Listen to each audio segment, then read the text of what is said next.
Welcome to you in the Department of English once again. Department of English, RBNB College, Srirampur. And today, in today's video, we are going to learn about language.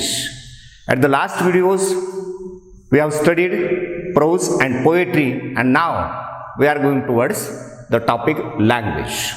So this is the first language topic which we are going to study in this video, entitled as Introduction to the Sounds of English, Part 1. As far as our lesson plan is concerned, we are going to study this video into 5 different parts. Number 1 is the characterization of human language. Number 2 is the function of human language. Number 3 is phonetics and its branches.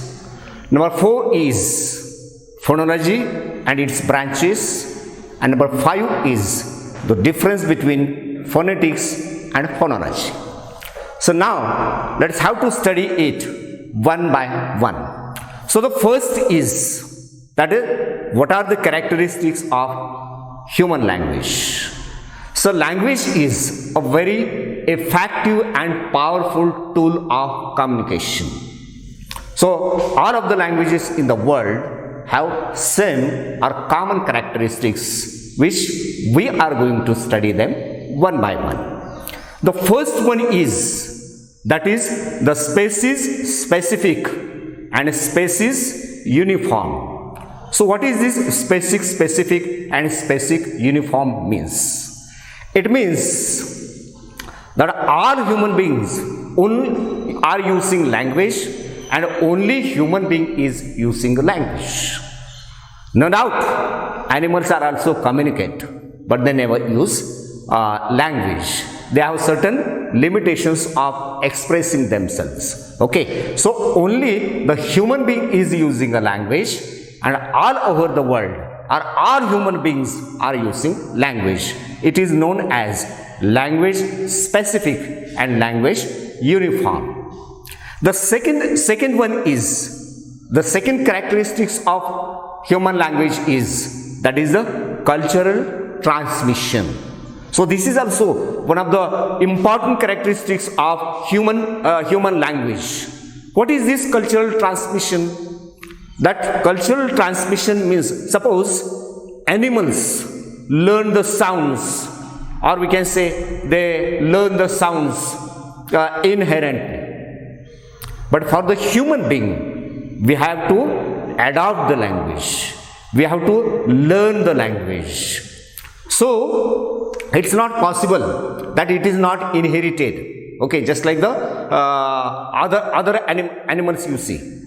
So take an example. For example, if we placed a newly born baby from the Marathi community and we placed it in a French community, the child will learn French language. If we put the child, place the child into German family, the child will learn not Marathi but the German language. It means that we learn the language in the society. So it is known as the cultural transmission of the language. Now, the next characteristics of language is that language is arbitrary, or arbitrariness is the one of the important characteristics of language. What is this arbitrary? For example, the language is we have, for example, dog. Why the same animal, we can say, we call it dog in English, kutra in Marathi, kutta in Hindi, nei in Kannada, and han in German language. That is, the animal is the same, but the names are different, and this is known as the arbitrariness of language. So next characteristics of language is the symbolic system. And what is this symbolic system? For example, the object chair. Why this chair is called chair? There is no answer.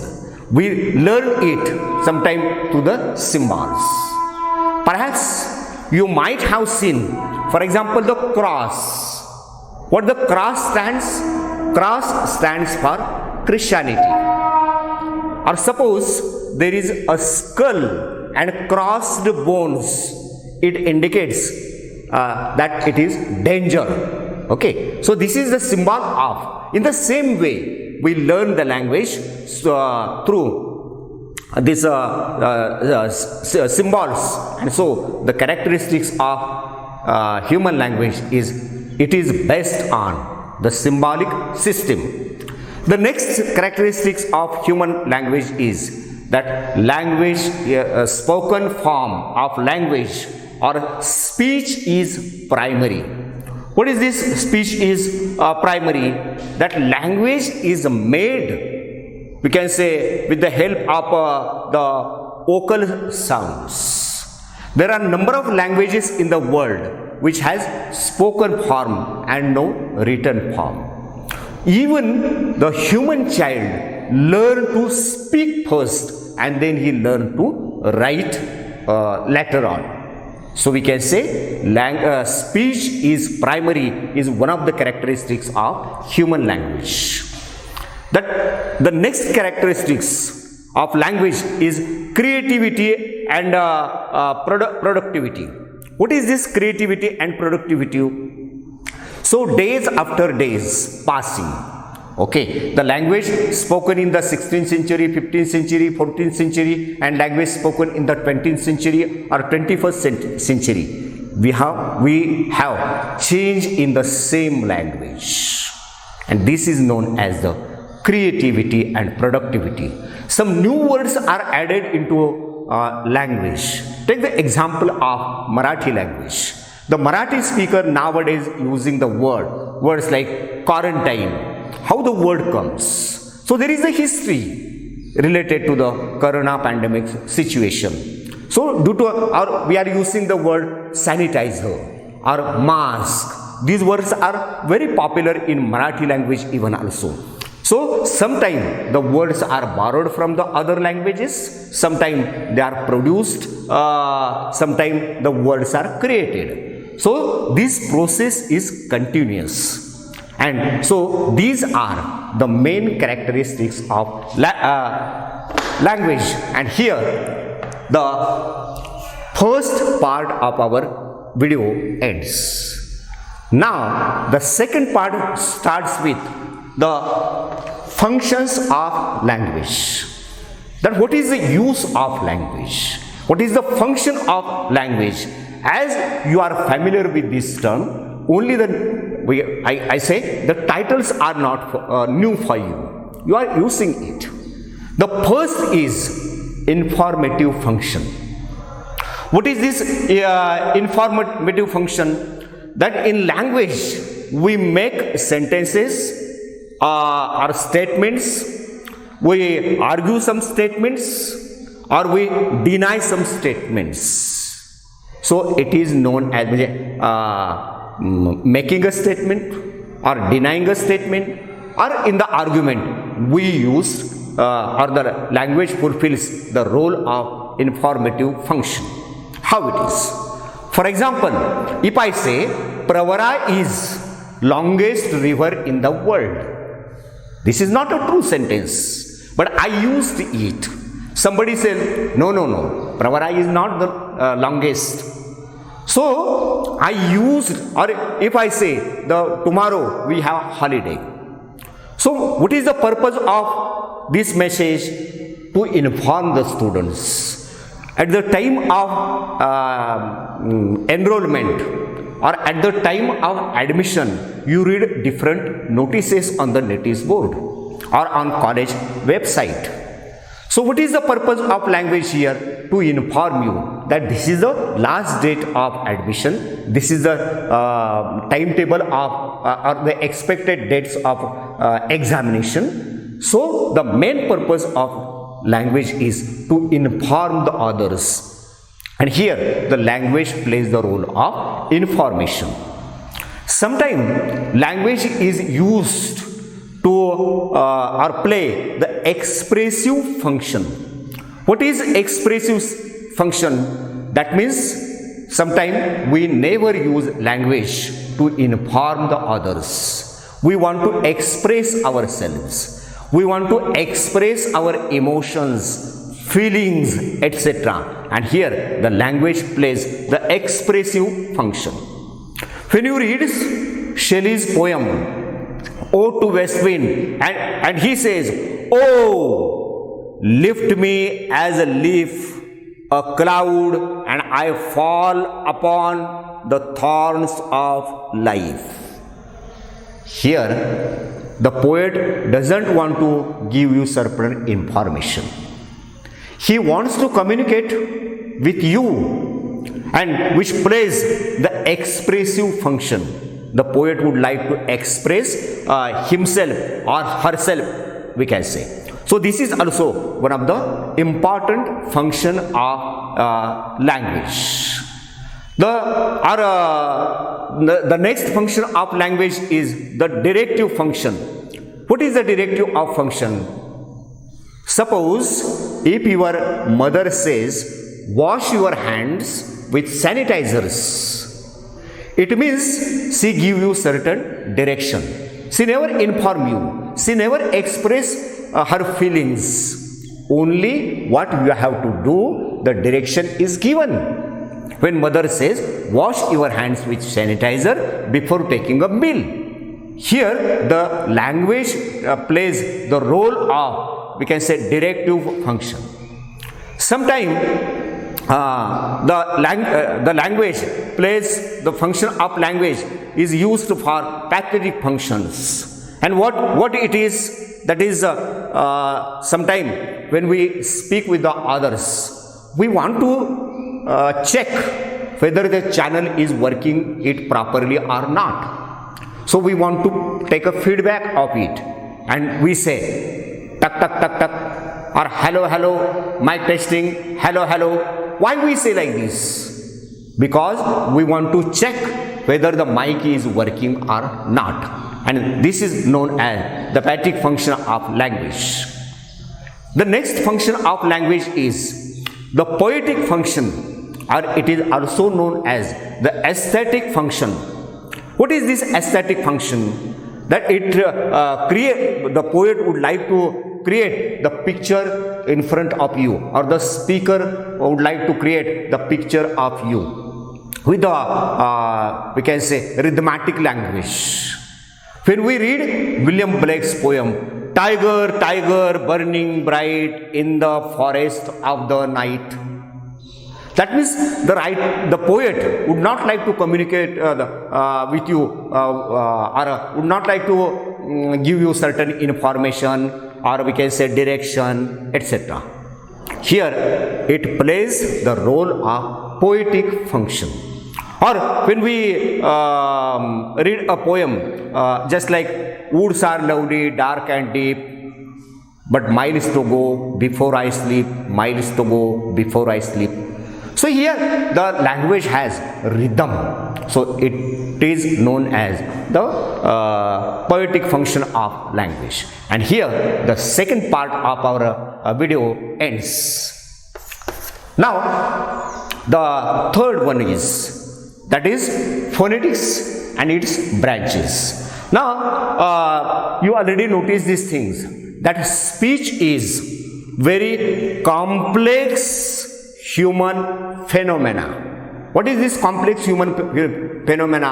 It means it is difficult to understand how a human child learns language, how the abilities in the child develops at the time of initial stage of life. It involves just physical as well as the mental components, and I think phonetics and phonology, these two branches help us to understand the complexity of the language. Because why it is necessary? Because nowadays, when we take the example of modern age, we find that more than 3,000 languages are spoken in the world at present. So we are not familiar with all of these languages. So to understand the other languages, it is very important to study the two important branches of linguistics, that is phonetics and phonology. So now first of all, we should be familiar with it, that what are the branches of linguistics. And what is linguistics? Linguistics is nothing else but the science of language. And the linguist is known as the scientist of the language. So in the language, the linguist made certain experiments on the newly born baby, or on different level we can say. So you are now familiar with the term language and linguistics. So there are 6 branches of linguistics, or linguistics can be studied under 6 different heads. And the first important is, that is the phonetics. What is phonetics? Phonetics is nothing else but the speech sounds created by or produced by our vocal cords. And phonetics is the study of not a specific languages but human language. The second important is phonology. And what is the phonology? Phonology is the systematic study of speech sounds of particular or specific language. For example, phonology of Marathi, phonology of English, phonology of Marathi, phonology of Tamil, etc.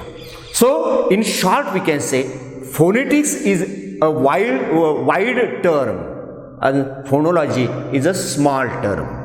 Phonology studies a particular language and phonetics study all languages in the world. The next important branch, that is the third branch, which is known as morphology. So what is this morphology?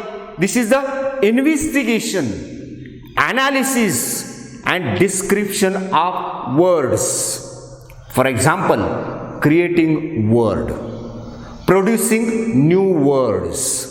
For example, I would like to give you one example which we commonly use in our Marathi language. And what is this? For example, docality. Docality. Actually, there is no such a word in English. What is docality? Or rickshaw wala. Rickshaw is English word. Wala is Marathi word. Here we have the combination. So how the words are made? Because this invention of words makes the language rich. Okay, so the study of morphology is also one of the important. Okay, there are a number of examples. For example, Xerox, we say Xerox, but the correct word is not Xerox. It is photocopy.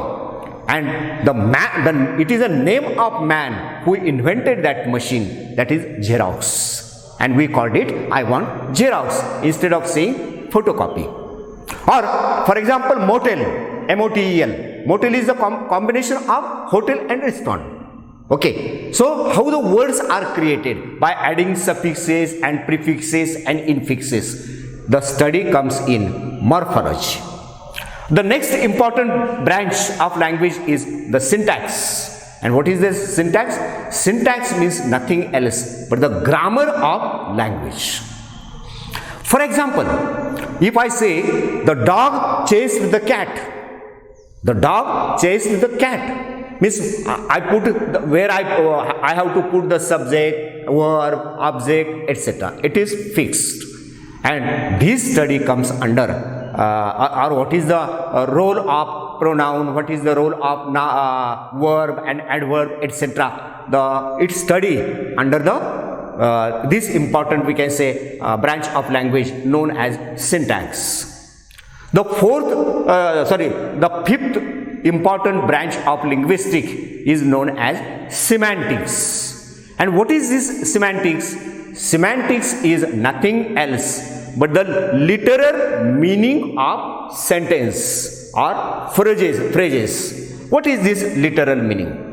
if I say the dog chased the cat, and if I say the cat chased the dog, grammatically both sentences are correct, but semantically one sentence is correct, other is wrong. When I say cat chased the mouse, this is correct, but when I say mouse chased the cat, grammatically both the sentences are correct, but semantically one is correct, one is wrong. So this study comes under semantics. And the last one is, that is the pragmatic sense, which we are using for a number of times in our day-to-day life. What is this pragmatics? Pragmatics is nothing else but the meaning of discourse, or we can say implied meaning or contextual meaning of the sentence. I would like to give you example in our day-to-day life. Suppose I use a term "मैं हूँ ना" at different level.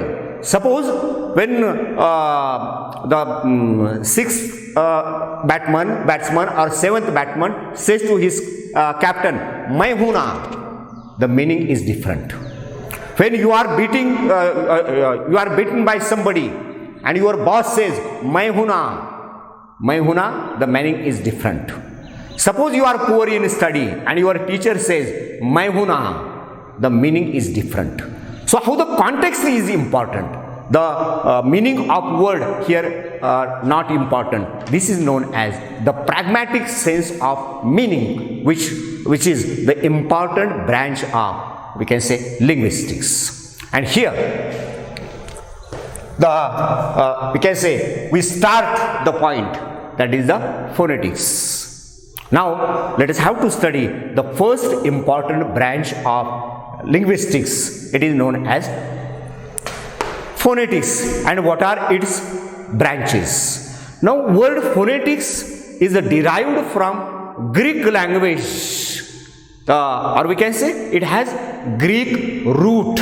The word is phone, and phone means sound or voice. So naturally phonetics is the study of sound, or the phonetics is the study of voice. Or in short we can say it is the systematic, it is a scientific study of scientific study of speech sounds can be produced by human vocal tracts.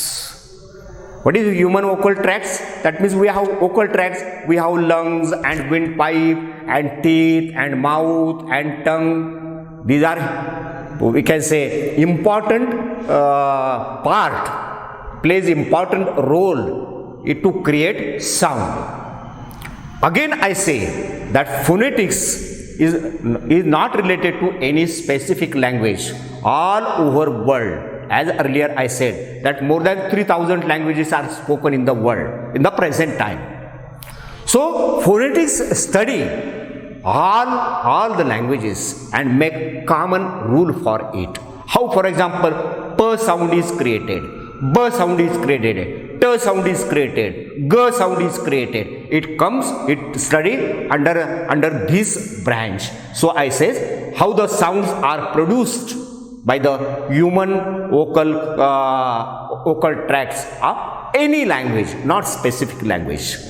Now you know what is phonetics. Now let us have to see what are the branches of phonetics.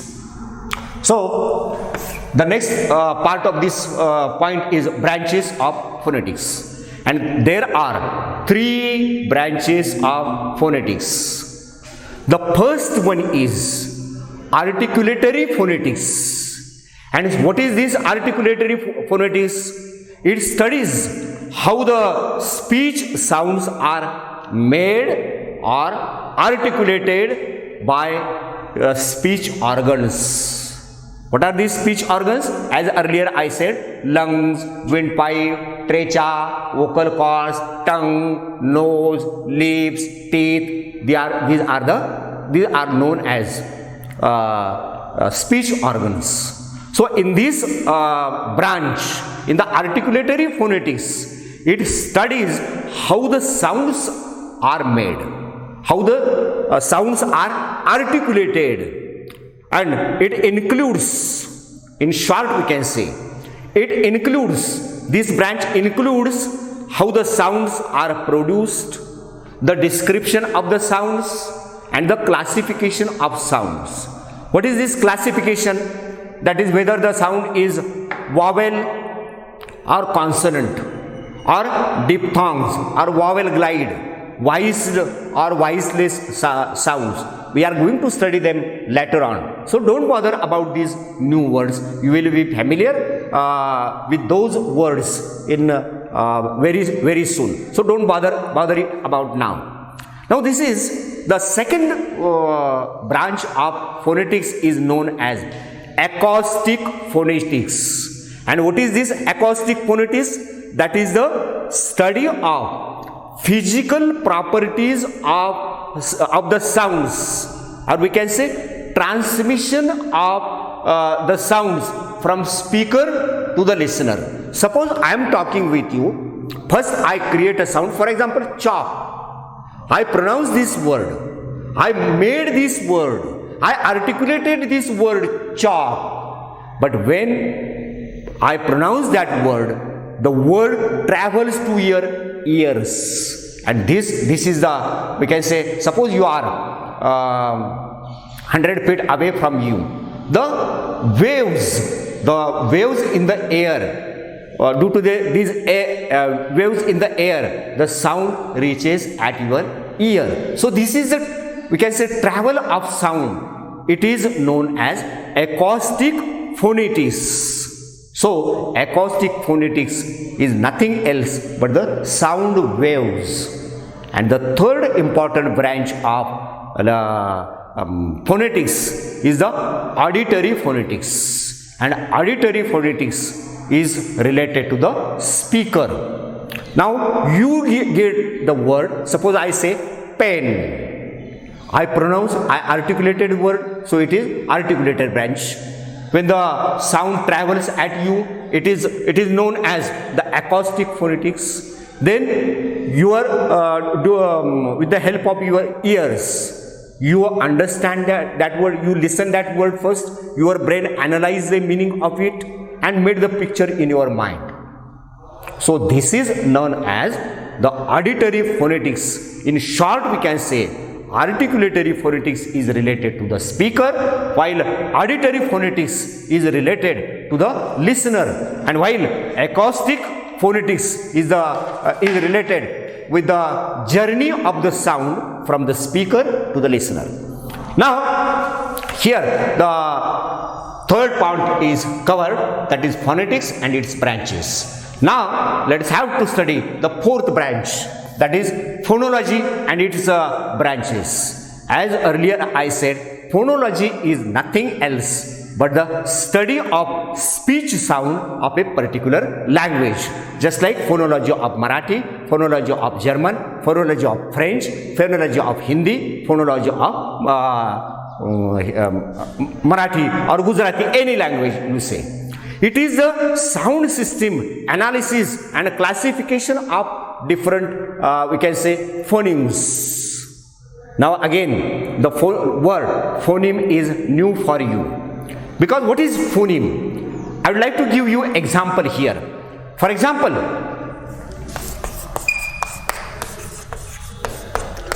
here I have you.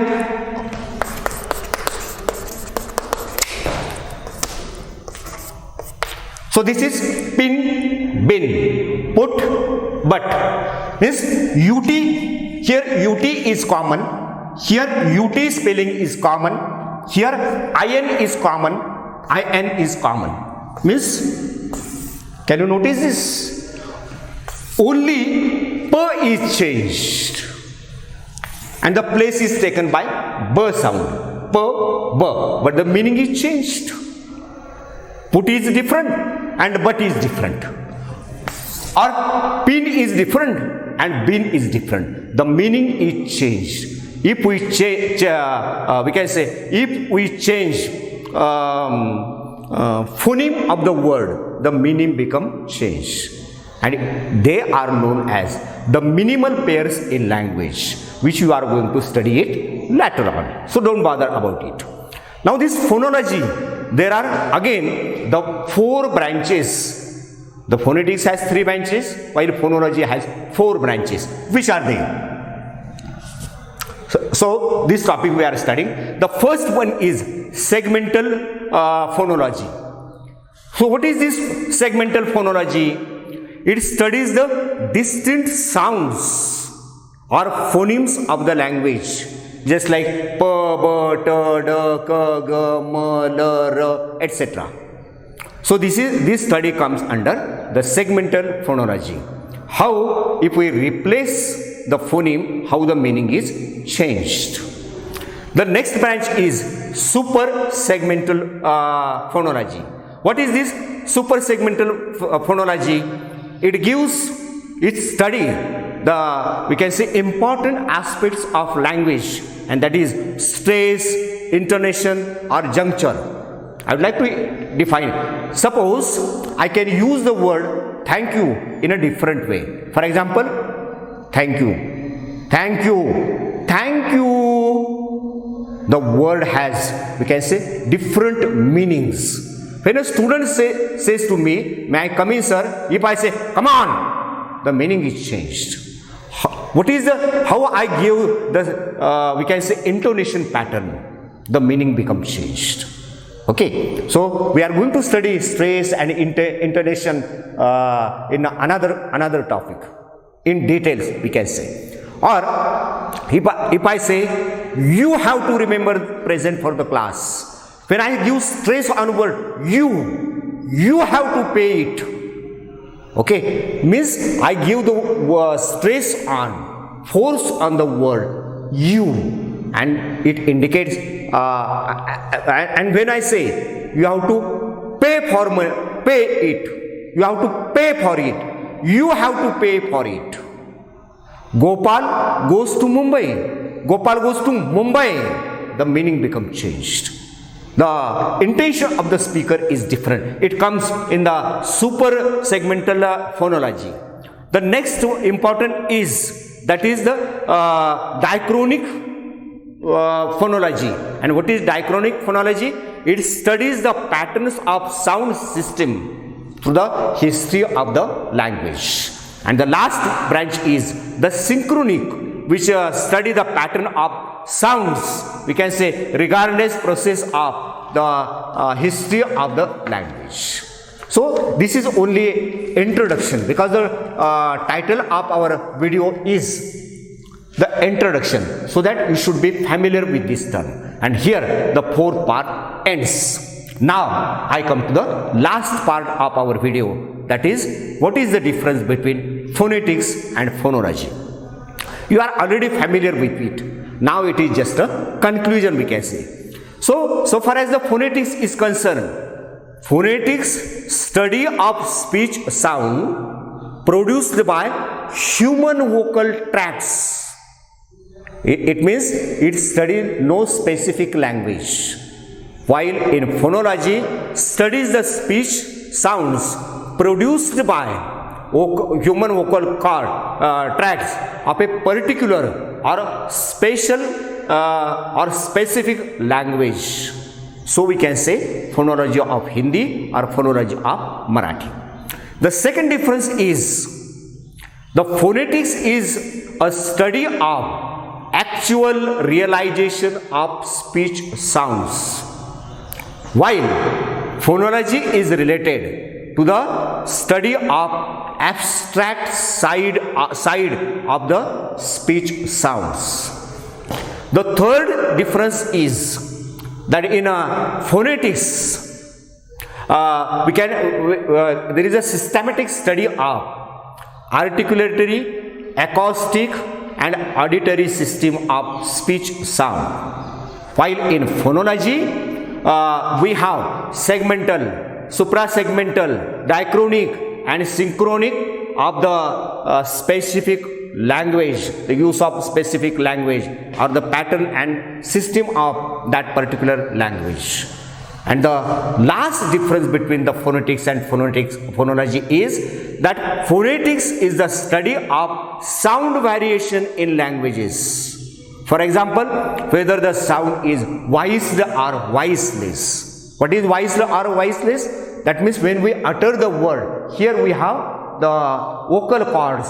Sometimes they vibrate, sometimes they never vibrate. In the production of certain phoneme, they vibrate, sometimes they never vibrate. When you put your two fingers on your throat and speak, we can say, if you read the text loudly or speak loudly, you can notice this, that you can vibration, you will feel the vibration here. It means how the vocal cords are vibrated or not. Okay, according to it, we decide whether the sound is voiced or voiceless. Whether the sound is vowel or the consonants or the vowel glide or diphthongs. What is the place of articulation and manner of articulation? Means where the sound is produced and how the sound is produced. It is known as the place of articulation and manner of articulation. While in phonology, it is the study of how the sounds can be combined and their relation, the relation of the sounds and how they affect each other, the sound variation of different languages even also. So it comes under the study of phonology. For example, we pronounce the word in Marathi differently, but the same sound in English differently. For example, I would like to give you a very common example. For example, we use the word which is related to our own house. We say cot. But in rural areas, the same word is pronounced as cart. Which is correct? Cart is correct. And we say that rural areas, the people are using cart. But the real word, the real pronunciation of the word is cart, because cart is the past tense of catch, which is wrong use of language. And it comes in the study of, we can say, phonology. And here, the first part of our, we can say, unit ends here, which is based on the introduction of English sounds. Part 1, here we study the characteristics of human language, functions of human language, what is phonetics, what are phonology, what are their branches, and what is the difference of phonetics and phonology. I hope you like my video. Thank you to spare time with me. Thanks once again.